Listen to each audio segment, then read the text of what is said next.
दोस्तों आज के इस वीडियो में मैंने काफ़ी रिसर्च एंड एनालिसिस के बाद 3 ऐसे बेस्ट म्यूचुअल फंड्स पिक किया है।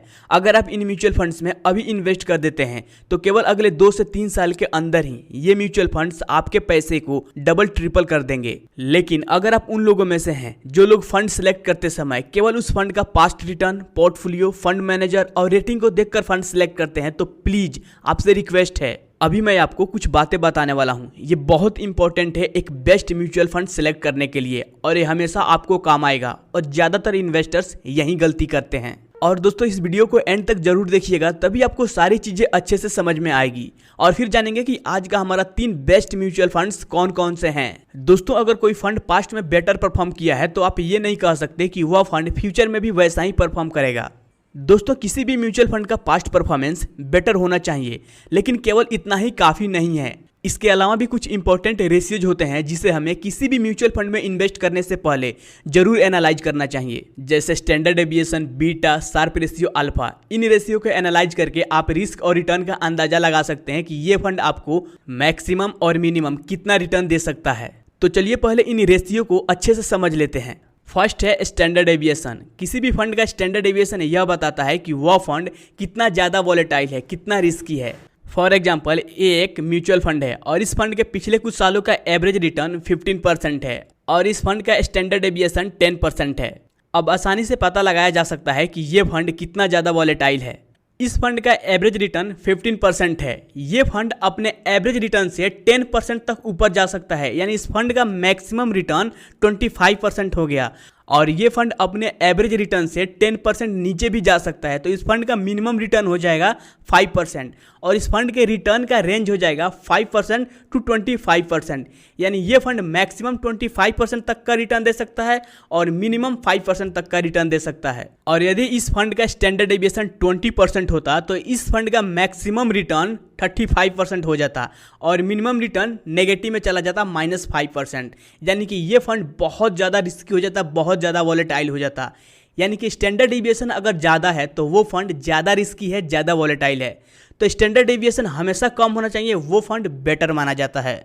सेकेंड है बीटा रेशियो। बीटा भी किसी फंड का वॉलेटिलिटी को बताता है कि ये फंड कितना ज़्यादा रिस्की है। मान लीजिए कि एक म्यूचुअल फंड है और इसका बीटा वैल्यू 1.3 है। बीटा का बेंचमार्क वैल्यू हमेशा 1 माना जाता है। यहाँ बीटा का वैल्यू 1 से अधिक है। अगर फंड ए के बेंचमार्क इंडेक्स का रिटर्न, हर म्यूचुअल फंड का एक बेंचमार्क इंडेक्स होता है, 10% से ऊपर जाता है तो फंड ए का रिटर्न 13% से ऊपर जाएगा। ये वैल्यू आप बीटा के वैल्यू और बेंचमार्क इंडेक्स के रिटर्न से मल्टीप्लाई करेंगे तो निकल कर आएगा। इसी का अपोजिट, अगर बेंचमार्क इंडेक्स का रिटर्न 10% से नीचे आता है तो फंड ए का रिटर्न 13% से नीचे जाएगा। अगर बीटा का वैल्यू 1 है तो फंड का रिटर्न बेंचमार्क इंडेक्स के रिटर्न के जैसा परफॉर्म करेगा।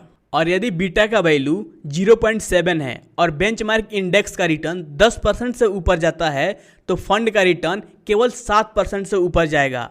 और यदि बेंचमार्क इंडेक्स का रिटर्न 10% से नीचे आता है तो फंड का रिटर्न केवल 7% से नीचे जाएगा। दोस्तों जब बीटा का वैल्यू 1 से अधिक होता है और यदि बेंचमार्क इंडेक्स का रिटर्न 10% से ऊपर नीचे होता है तो फंड का रिटर्न 13% से ऊपर नीचे होता है। दोस्तों ये क्लियर है कि अगर किसी फंड का बीटा वैल्यू 1 से अधिक है तो वह फंड अपने बेंचमार्क के कंपेयर में ज़्यादा वॉलेटाइल है, ज़्यादा रिस्की है। और जब बीटा का वैल्यू 0.7 था और बेंचमार्क इंडेक्स का रिटर्न 10% से ऊपर नीचे होता था तो फंड का रिटर्न मात्र 7% से ऊपर नीचे होता था, यानी इस फंड का वॉलेटिलिटी बेंचमार्क के कंपेयर में बहुत कम था। इसका मतलब है कि बीटा का वैल्यू हमेशा 1 से कम होना चाहिए, वो फंड बेटर माना जाता है और उस फंड में रिस्क बहुत कम होता है। थर्ड नंबर रेशियो है अल्फा। किसी भी फंड का अल्फा बताता है कि वह फंड अपने बेंचमार्क के कंपेयर में कैसा परफॉर्म किया है।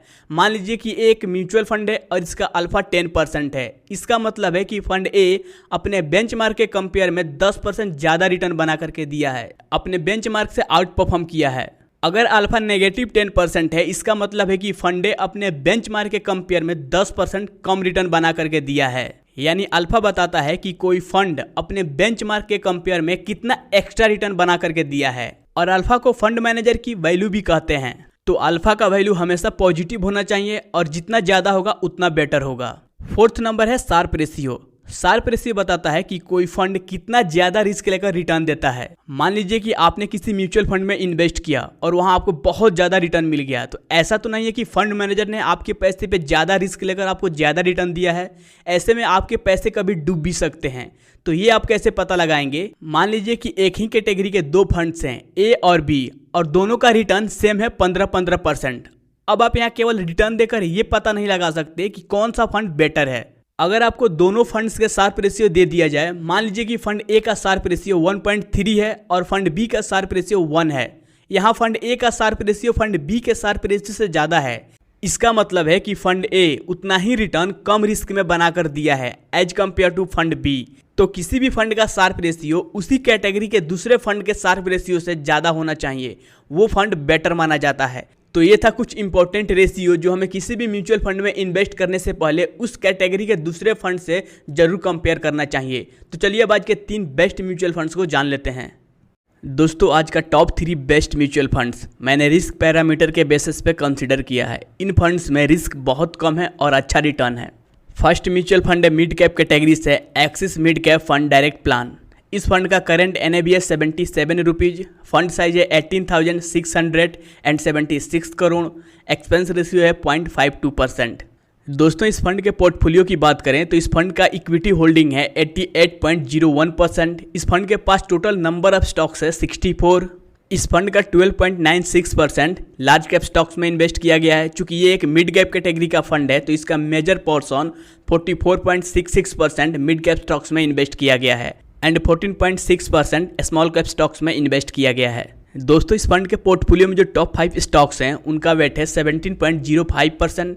टॉप 10 स्टॉक्स का वेट है 29.93% and sector wise top 3 sector का वेट है 25.21%। इस फंड के पोर्टफोलियो में जो टॉप 10 स्टॉक्स हैं उन कंपनीज का नाम, सेक्टर, वैल्यू और होल्डिंग, ये सारा डेटा आप वीडियो को पॉज करके देख सकते हैं। दोस्तों, इस फंड के रिस्क पैरामीटर्स की बात करें तो इस फंड ने कम रिस्क में काफ़ी बेहतरीन रिटर्न्स दिए हैं। दोस्तों, इस फंड का स्टैंडर्ड डेविएशन, जैसा कि स्टार्टिंग में मैंने आपको बताया था कि किसी फंड का स्टैंडर्ड डेविएशन उस फंड के वोलेटिलिटी यानी रिस्क को बताता है।